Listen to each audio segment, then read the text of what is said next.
Ya mis niños, buenas tardes de nuevo. Como les decía, hoy día vamos a continuar la clase de la semana pasada.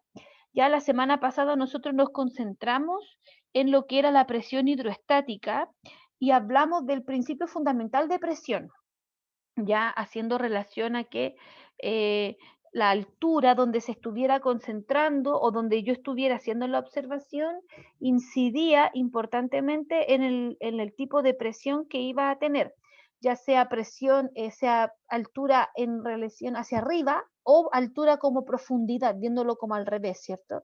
Recuerden que en nuestros cálculos nos dice, pero profundidad, pucha, va para abajo. ¿Qué tan profundo? También es un tipo de presión distinto que se siente. Y nos concentramos en esa oportunidad en la presión hidroestática, que era la que nosotros sentíamos cuando estábamos sumergidos. Recuerden que antes nosotros habíamos hablado que era la presión hidroestática era una sola y era súper simple. Pero tenemos que recordar que cuando estamos sumergidos bajo el agua, también hay una presión que se está ejerciendo sobre el líquido, que es la presión atmosférica, que es la presión normal, ¿cierto? Que ejerce sobre el líquido y el líquido sobre cada uno de nosotros. Hoy día yo quiero que trabajemos dos elementos que traje, que uno es los vasos comunicantes, para que entendamos un poquitito más de la presión hidrostática, pero principalmente vamos a trabajar el principio de Pascal y el uso de esto, en lo que es las herramientas hidráulicas. Ya la idea de hoy es que podamos estudiar el principio de ley de Pascal y cómo se utiliza en maquinarias hidráulicas. Esto es súper importante porque muchas cosas cotidianas ocupan este principio y para nosotros no es como tan lógico, o no es que, esto es evidente porque se está aplicando este principio. Ahora lo vamos a poder conocer, ¿ya? Avancemos. Tengo este ejemplo. Estos son vasos comunicantes porque están unidos por algún extremo, ¿ya? Tengo este primer vaso que si ustedes se fijan tiene como dos esferas y tengo este otro vaso que es como un zigzag, ¿cierto? Que están unidos por un mismo material. ¿Qué sucederá con el fluido en el interior? ¿Qué va a pasar con la presión en este caso? Ya, nosotros acá tenemos que analizar que esta altura es la de este vaso y esta altura es la del otro vaso, ¿ya? No importando la forma que tiene, sino que estoy solamente considerando las alturas. Si la densidad del líquido es la misma, o sea, ambos tienen agua, y el agua tiene una densidad fija, la presión en estos casos va a estar dada por esta expresión. Nosotros vamos a recordar que P sub 0 era la presión atmosférica, ¿verdad? La original. Acá voy a tener la densidad del agua, la gravedad y la altura. Entonces, por la izquierda, por el primer vaso, tengo una densidad del agua, densidad, gravedad terrestre, altura. Y por la derecha tengo lo mismo, pero pensando en el vaso B. Si yo voy simplificando, porque las presiones atmosféricas son iguales, la densidad del agua es la misma y la gravedad terrestre es la misma, me va a quedar que las alturas son iguales. Por lo tanto, la presión que va a haber dentro de cada vaso comunicante, en este caso, la presión que se siente aquí va a ser la misma que la presión que se sienta acá, indistinto de la forma del vaso. Acá el vaso tiene como dos esferas y acá el vaso es un zigzag.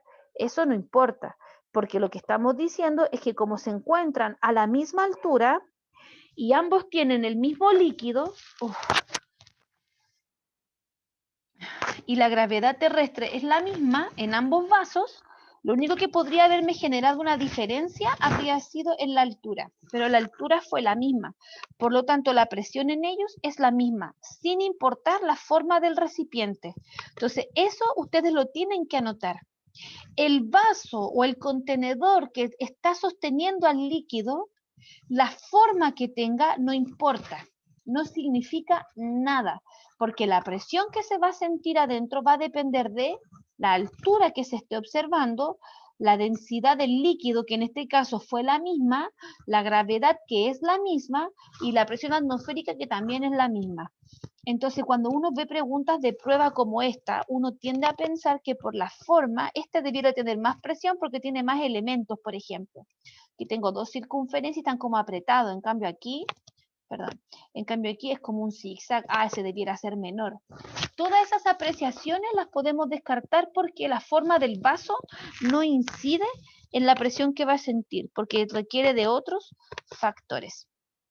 Entonces, cuando se tienen dos o más recipientes comunicados, se dicen vasos comunicantes, pero va a depender del líquido con el que yo esté trabajando o del fluido, vamos a ser más precisos, el cómo los vamos a llamar.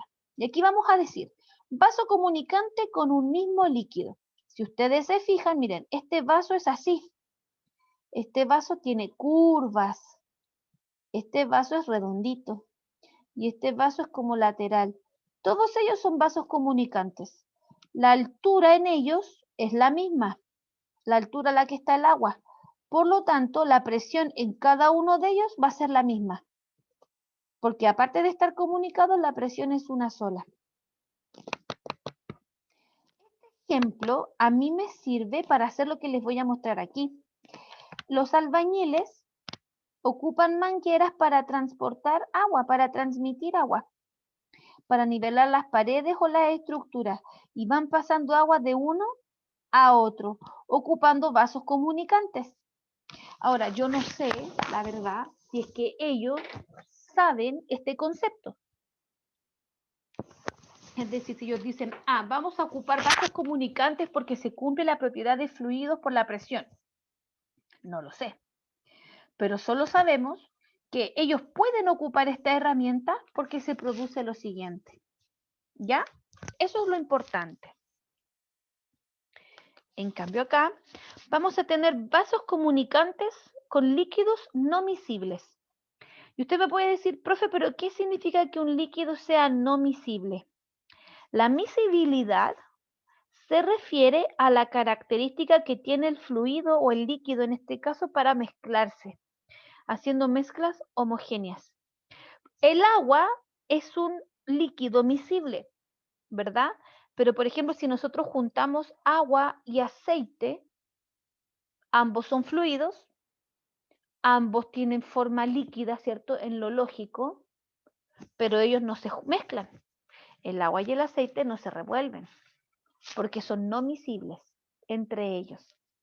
En cambio, si yo pongo, por ejemplo, cloro con agua, ellos son líquidos que son miscibles entre sí porque pueden mezclarse. De hecho, cuando uno está en la casa y le da por hacer aseo, uno echa agua, echa cloro, lisoform, o a veces de estos POET, ¿cierto? Y hace amonia cloro, tira un montón de mezclas para limpiar y para hacer higiénico el ambiente. Y si ustedes lo analizan, estos se forman una nueva mezcla homogénea. Quiere decir que todas las partes se revuelven. ¿Por qué? Porque son miscibles entre ellos. ¿Ya? En este caso, acá nosotros tenemos un vaso que está aquí, ¿cierto? Aquí está unido y ahí está el otro vaso. Pero son no miscibles. Y eso va a significar que haya una diferencia. En este caso, Sn es la superficie del nivel. Si yo miro esta altura, probablemente va a ser la misma que esta, ¿verdad? Pero aquí tenemos el líquido no miscible y aquí tenemos agua. Entonces vemos que hay una diferencia entre ellos. Y vamos a decir, si estos vasos contienen estos líquidos, la presión en ambos tenemos que verificar que sea la misma, tenemos que ver que se cumple este principio. Y vamos a llegar a la siguiente conclusión. Las presiones entre ambos no van a ser las mismas, ¿ya? Esto está diciéndome lo siguiente. Voy a hacer virtual. ¿Qué es lo que voy a poder borrar? La presión, ¿verdad? Porque la presión atmosférica es una sola, ¿cierto? La densidad de los líquidos no será la misma porque no son miscibles. Entonces no puede ser la misma. Pero lo que sí puedo borrar son las gravedades, porque se cumple que están al mismo. Entonces, la densidad del primero por la altura del primero tiene que ser igual a la densidad del segundo por la altura del segundo. Y si yo simplifico, fíjense, esta densidad que multiplica viene dividiendo, de ahí que tengo esa expresión, y esta altura que multiplica viene dividiendo, de ahí que tengo esa expresión. Entonces voy a decir que la razón entre las alturas es inversamente proporcional a las densidades de los líquidos. Acá yo tengo una nueva relación, una nueva fórmula matemática. Esto me lo tengo que aprender, la debo tener anotada dentro de mis fórmulas porque las voy a ocupar. Ya, tomen fotito porque voy a borrar el dibujito. Entonces, de nuevo, la presión atmosférica se simplifica porque es la misma en ambas partes y la gravedad terrestre es la misma en ambas partes. Entonces la voy a poder simplificar. ¿Y con qué me voy a quedar? Con la densidad del primer líquido y su altura, con la densidad del segundo líquido y su altura. ¿Por qué yo puedo comparar? Porque son vasos comunicantes. Quiere decir que lo que ocurre en uno debe pasar en el otro por el principio de presión. Entonces puedo tener esta relación. Las alturas son inversamente proporcionales a las densidades de los elementos.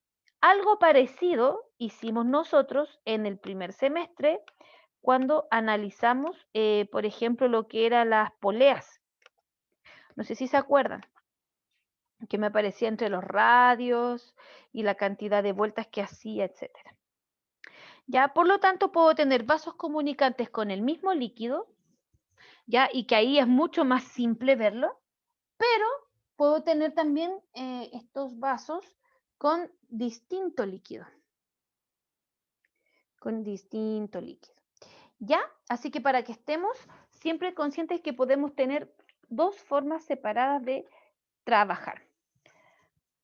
Y ahora me voy a concentrar en lo que ya habíamos hablado nosotros, que es la presión atmosférica, ¿ya? Porque la vamos a analizar en unos detalles que fueron vistos, pero ahora van a estar más completos.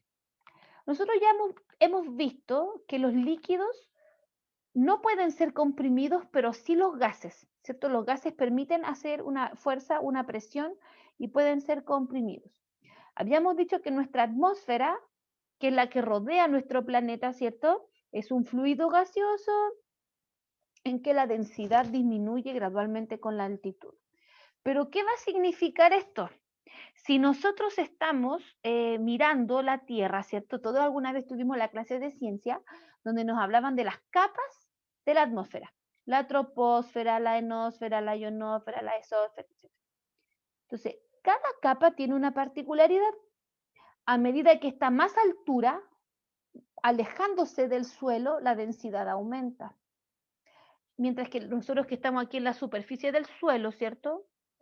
Nuestro aire tiene una cierta presión que nos queda relativamente cómoda, ¿cierto? La capa más cercana a nosotros se llama troposfera y tiene mayor densidad porque está comprimida por el peso de las capas superiores, pero es donde más oxígeno se concentra. Por eso que nosotros podemos respirar bien. No sé si ustedes han visto películas, ¿ya? Pero, por ejemplo, las películas de la gente que va a escalar, va a subir cerros, a medida que va subiendo en el cerro, como que dice, oh, me estoy fatigando, me va faltando el aire, ¿cierto? La gente que ha tenido la experiencia o la bendición de ir a Machu Picchu y conocer estas ruinas maravillosas, ¿cierto? Hablan de que a mayor altura como que, oh, se mareaban, se apunan, dicen, oh, me falta el aire. Y eso es porque está a tal altura que es menos densa, pero hay menos oxígeno. Por lo tanto, me falta el aire. En cambio, la que nosotros que estamos en la troposfera, que es la capa más densa, porque es la que concentra la mayoría del oxígeno que necesitamos para poder respirar. Entonces, a medida que nos alejamos de la superficie, la densidad disminuye, se siente como más, imaginémonos que hay menos presión arriba, pero al haber menos presión hacia arriba, ¿cierto? Hace que haya esta falta de aire y uno como que lo resiente, dice, oh, me falta el oxígeno. ¿Ya? Avancemos. Aquí yo traje un dibujito de las capas de la atmósfera. Ya no se ve muy bien, pero si ustedes tienen la posibilidad de hacer el zoom, porque a mí el computador se me queda pegado, van a ver que la primera capa es la troposfera. Después viene la estratosfera. Y si ustedes se dan cuenta, entre medio está la capa de ozono, la que a nosotros nos protege de la radiación. Viene la mesósfera, de atmósfera, exósfera. De acuerdo a esto, la atmósfera puede ser pensada como un fluido estático. No lo es, ¿ya? Pero podríamos considerarla para hacer ciertos estudios y ciertos análisis. Acá arriba, ¿cierto? Si este modelo fuera así, o sea, realmente fuera un fluido estático, pensemos que esto es verdad, que siempre se cumple, van a haber ciertos factores que van a incidir, que va a ser la temperatura y la gravedad, que estos van a ser constantes también, ¿verdad? Vamos a decir, no, van a ser siempre fijos. Sabemos que no, porque la temperatura va variando, pero pensemos que esto ocurre. Si esto fuera así, nosotros diríamos que la densidad atmosférica es proporcional a la presión. Pero la densidad del aire va variando de acuerdo a la altitud. ¿Cierto? Que es lo que yo les iba diciendo. No podemos tomarlo como un valor constante o fijo porque se ve y se nota que es distinto. La capa más próxima al planeta, la troposfera, es la más densa, ¿cierto? Entonces nos alejamos y va disminuyendo. Pero como tampoco existe una superficie superior definida para poder hacer esta operación de la presión, nosotros vamos a mantener esta relación que está aquí. Para poder hablar de la presión atmosférica, se ocupa un barómetro. Ese es el instrumento que mide la presión atmosférica. Así como el termómetro mide la temperatura, el barómetro mide la presión. Y el barómetro lo que hace es aplicar esta ecuación de presión, donde está la densidad, la gravedad y la altura, para determinar aproximadamente cuál va a ser la presión a ciertos niveles. Si ustedes miran aquí, tenemos cuando estoy a 0 metros sobre el nivel del mar. O sea, pensamos y tomamos la línea del océano, del mar, como que fuera estática, ¿verdad? Como que estuviera quieta, una línea que estuviera quieta. Y esa línea, desde ahí hacia arriba, ¿cierto? Yo voy a comenzar a medir altura y desde esa línea para abajo voy a comenzar a medir profundidad. Entonces, cuando estoy a 0 metros, a 0 metros, se dice que la presión a 0 grados Celsius y una atmósfera de presión me genera esta presión, 760 miligramos de mercurio. Esa va a ser la presión sobre el nivel del mar. Y a medida que la altura va subiendo, fíjense, 500 metros, 1000 metros, 3000 metros, 6000 metros, 10.000 metros, la presión va disminuyendo. O sea, se siente mayor presión cercano al suelo que a mucha altura. Obviamente nosotros, cuando vamos subiendo en altura, esta diferencia va ejerciendo también en nosotros algo diferente. Ya se va sintiendo de otra manera. Pero con esta tablita, obviamente ellos tomaron un barómetro y fueron haciendo esta medición. Esto es referencial, pero a mí me sirve para comprender que mientras más cerca del suelo esté, mayor será la presión que voy a sentir cuando yo tenga una temperatura de 0 grados y una atmósfera de presión. Ya mi presión atmosférica es de 0. Esto sería como de 1, perdón. Esto sería como lo adecuado, lo óptimo.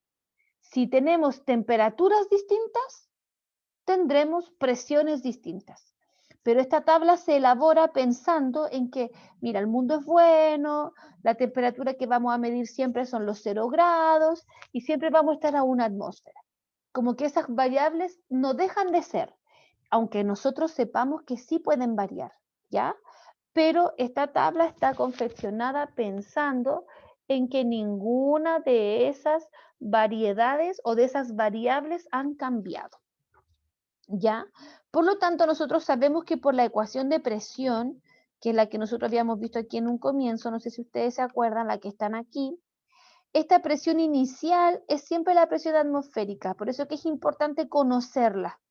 ¿Ya? Me pueden decir una atmósfera o 760 miligramos de mercurio. Va a depender cómo esté siendo elaborada la pregunta o cómo esté siendo hecha la ecuación. ¿Ya? Pero para efectos prácticos a eso me estoy refiriendo. Y ahora vamos a entrar en lo que nos compete. Principio de Pascal. Todo lo anterior fue para poder comprender aquí. Tenemos este escenario. Tenemos un vaso, un recipiente, al que se le hicieron 3 perforaciones a distinta altura. Cada perforación fue hecha con la misma broca, o sea, tiene el mismo diámetro. Ni más gordita, ni más flaquita. Es la misma perforación, pero a distinta altura. ¿Por qué la forma de salir del agua es distinta? ¿A qué se podrá deber esta información? Si nosotros miramos el dibujo, podríamos hacer un montón de hipótesis. Ah, no, es que está más cerca del suelo, así que tiene que llegar más lejos. Pero vamos a aplicar el concepto de presión. La presión dentro del líquido es una sola. ¿Por qué? Porque el vaso que lo contiene dijimos que no importaba y que dependía de la altura sobre la cual se estuviera observando. Pero la presión es perpendicular a las paredes, o sea, el agua tiende a presionar para salir. Por lo tanto, los chorros de agua inicialmente salen en esa dirección. Todos como que tienden a salir así para allá, así, pium, pium, pium. O sea, esto, ¿ya? Como que esto querría salir para allá y esta querría salir para allá, asumiendo que mis líneas son derechas, y esta querría salir para allá. Todas en la misma dirección. Pero cuando salen del recipiente, del momento en que logran así como escapar, se dan cuenta que hay un efecto de la gravedad que los impulsa. Me hace bajar, me hace bajar, me hace bajar. ¿Ya? Entonces, el por qué, si está de esta manera, es porque como la presión acá adentro, ¿cierto? La presión empuja perpendicularmente, o sea, empuja para allá, para allá, para allá, y para allá, a todas las caras del recipiente lo empuja, el agua debiera ser así como chum, chum, chum, disparado. Pero cuando se encuentra con la gravedad, tiende a curvarse. Ya, voy a borrar el dibujito. Y ahora pensemos aquí. Pensemos en un globo al que se le hicieron distintas perforaciones. Y nosotros tomamos una jeringa, la llenamos con agua, lo colocamos y presionamos la jeringa.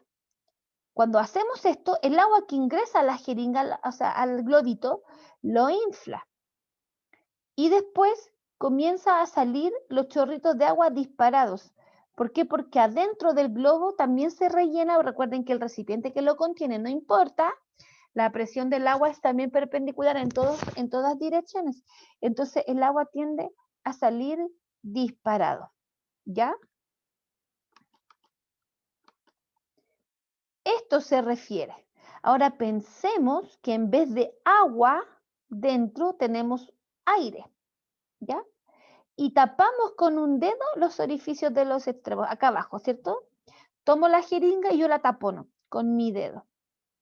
Cuando presione el embolo, el cosito, van a ver que adentro va a disminuir la cantidad de aire, pero se va a llenar acá arriba. Esto se llama incompresibilidad de los líquidos. Por eso es que los líquidos no se pueden comprimir, pero los gases sí se pueden comprimir. ¿Ya? Dice, si repites el procedimiento pero con agua, no se va a percibir el cambio de volumen. ¿Ya? Por eso es que es tan importante reconocer que el líquido, perdón, no puede comprimirse a diferencia de los gases. Perdón. Ay, señor. Como el agua es incompresible, ¿cierto? Cuando yo presiono el embolo, el agua va a tender a querer salir.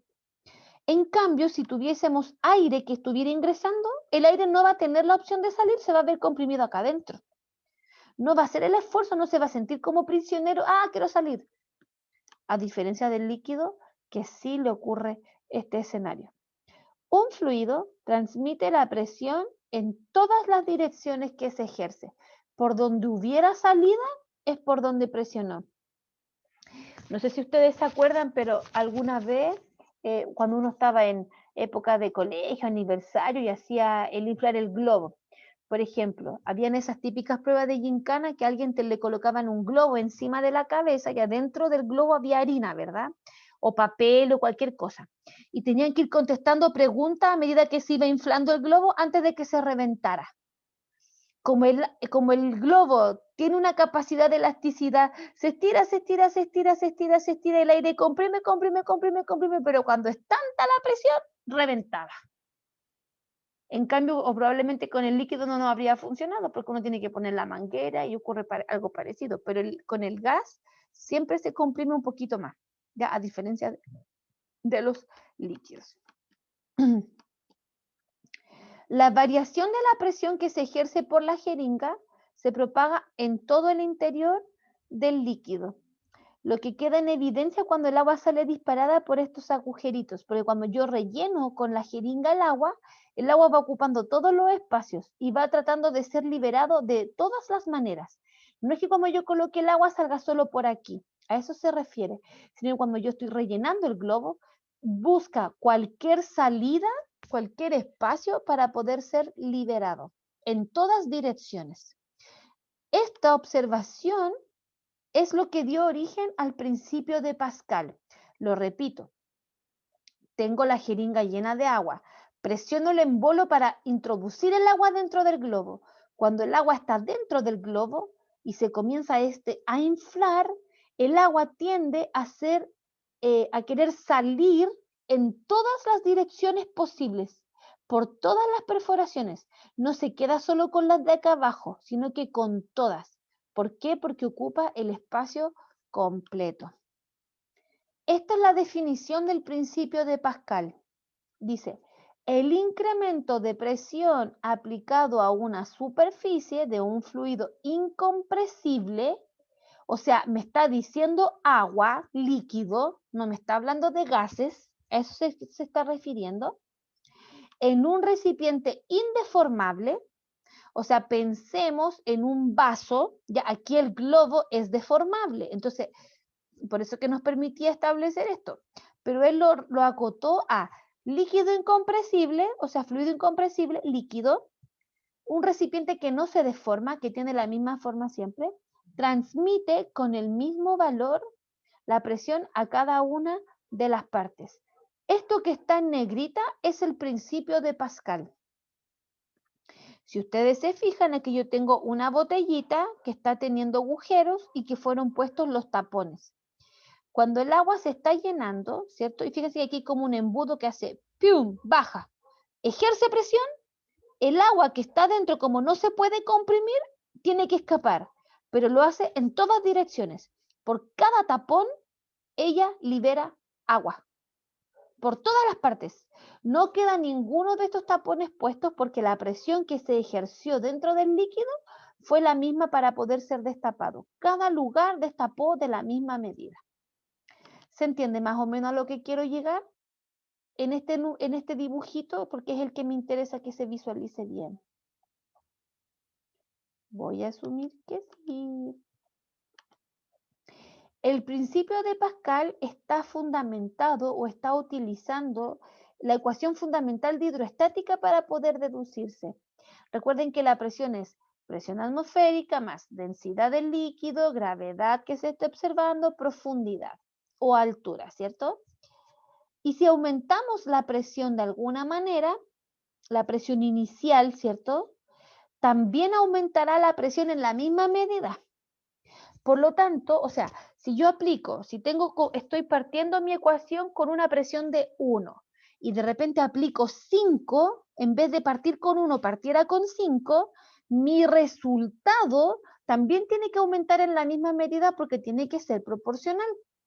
No puede ser que uno aumente y el otro no. Toda la expresión tiene que aumentar en la misma medida. Por lo tanto, el principio de Pascal se sustenta en la ecuación fundamental de hidroestática para poder dar cabida. ¿Por qué el principio de Pascal es tan importante? Porque nosotros lo ocupamos a diario y lo vemos en el concepto de hidráulica. ¿Quiénes de ustedes han ido a alguna plaza y han habido juegos o máquinas de hacer ejercicio?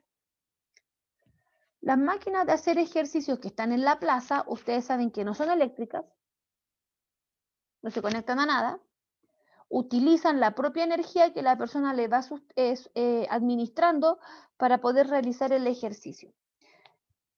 Este tipo de máquinas son hidráulicas. Yo aquí puse otros ejemplos.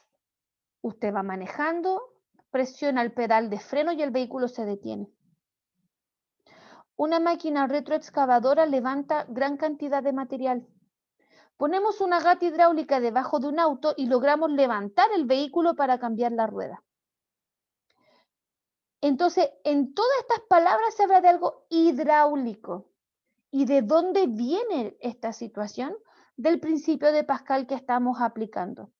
Todos quienes quisieran estudiar, por ejemplo, una ingeniería, ¿cierto? Una civil industrial o mecánica electromotriz, estos conceptos los van a ocupar fuertemente porque explican el funcionamiento de las cosas dentro de un vehículo, por ejemplo. Ya todos estos sistemas utilizan elementos hidráulicos, que es la propiedad que tienen los sólidos y los líquidos, de transmitir una presión, de poder aplicar una fuerza, transmitir una presión hacia otro para que sea bien utilizada. La única condición es que el recipiente donde esté el líquido sea indeformable. O sea, no me sirve nada que sea elástico, normalmente son de fierro, que son indeformables. Esto es necesario para que el cambio en la presión no deforme las paredes y la presión que se ejerció haga el efecto para el cual fue hecha, que efectivamente se cumpla y no se pierda presión, entre comillas, por decirlo de alguna manera, porque se deformó el medio por el cual iba viajando. Atención aquí. La ventaja que ocupan los líquidos que son de baja compresibilidad es que cuando yo le aplico presiones, pueden multiplicar las fuerzas. Atención aquí. Acá yo tengo un joven que está haciendo una presión hacia abajo. Si ustedes se fijan, este elemento va bajando. Aplica una presión y esa presión va a hacer que este elemento que está aquí suba, se apriete. Si ustedes se fijan, la abertura es muchísimo menor que la salida. Y esto también tiene una expresión de un porqué.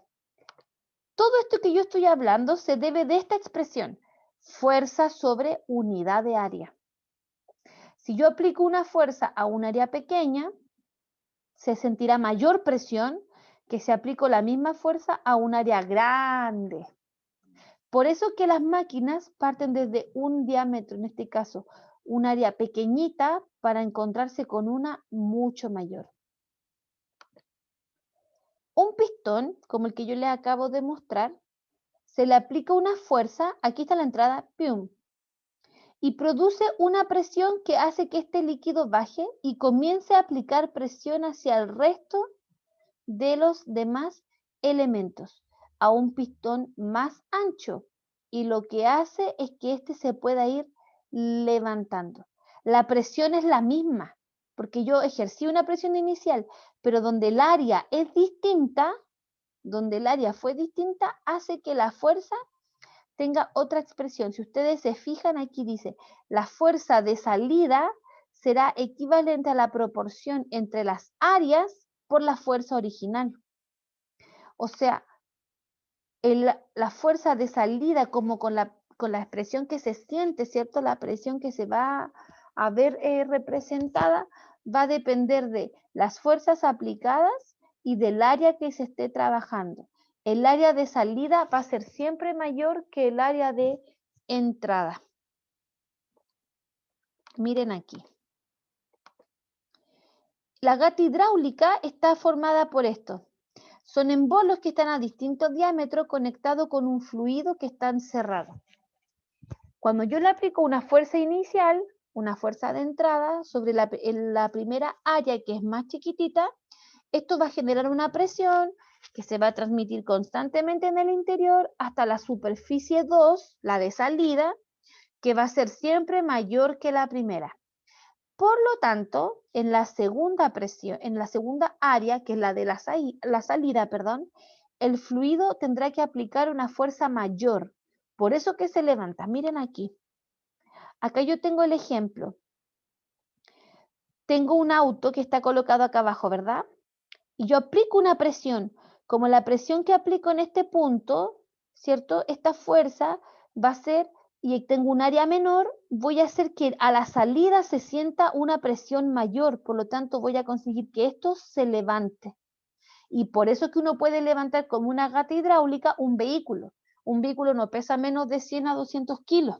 Y yo con una gata, ¿cierto? Conecto y hago con mi brazo, ¿cierto? Hago presión y el auto se levanta. Cuando a pulso, con mis brazos sería imposible. Pero esto se ocurre porque estoy aplicando este principio de hidráulico. Mientras mayor sea el área de salida en comparación con el de entrada, mayor va a ser la fuerza útil y por lo tanto se va a aprovechar mayor esta fuerza que estoy ejerciendo en un área menor para que sea multiplicada o agrandada o se sienta con mayor intensidad en la salida. Aquí está el ejemplo para que ustedes puedan visualizarlo. Esto es un ejemplo de gata hidráulica, ya yo estoy aquí ocupando la imaginación, ¿cierto?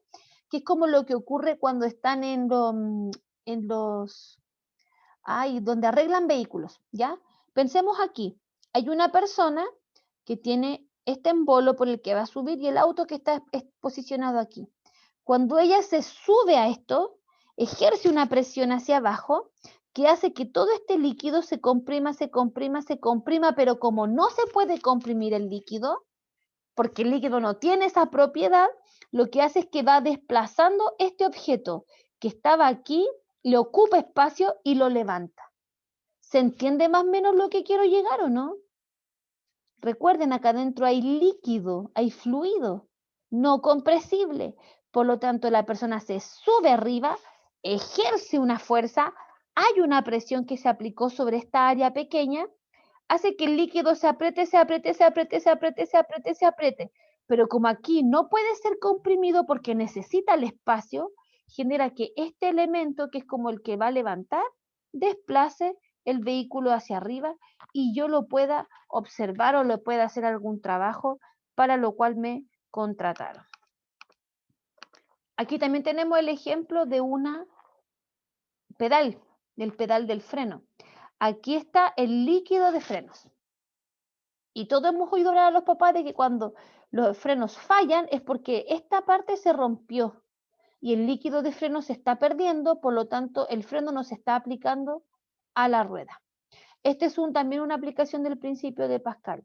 Con una pequeña fuerza, yo aprieto un poquito el pedal, logro ir deteniendo el vehículo.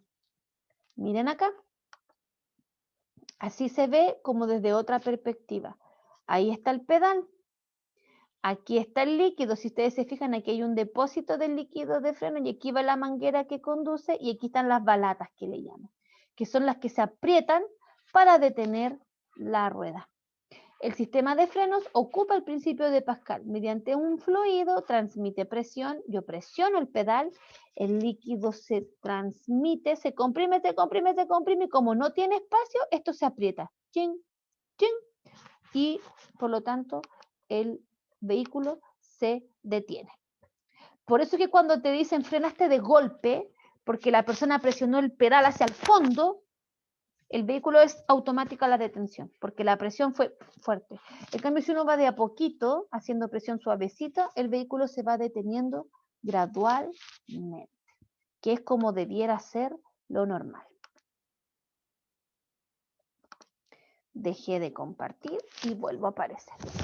Entonces, como vieron hoy día, lo que yo quería conseguir con ustedes era que pudiéramos reconocer estos elementos de presión que hemos visto en el para qué me sirven. Para poder hablar, porque ya habíamos hablado de presión hidrostática, ya hemos hablado de presión atmosférica, habíamos hablado de ecuación fundamental de la hidrostática, pero ahora podemos ver qué me sirve en vasos conectores, ¿cierto? Para analizar el tipo de conexión que va a tener, va a depender del tipo de fluido que esté involucrado, pero también me va a poder explicar ciertas cosas como lo que fue el principio de Pascal, que es muy importante para entender cosas que nosotros vemos a nuestro alrededor, cómo nos vamos desempeñando en este mundo, tiene una explicación.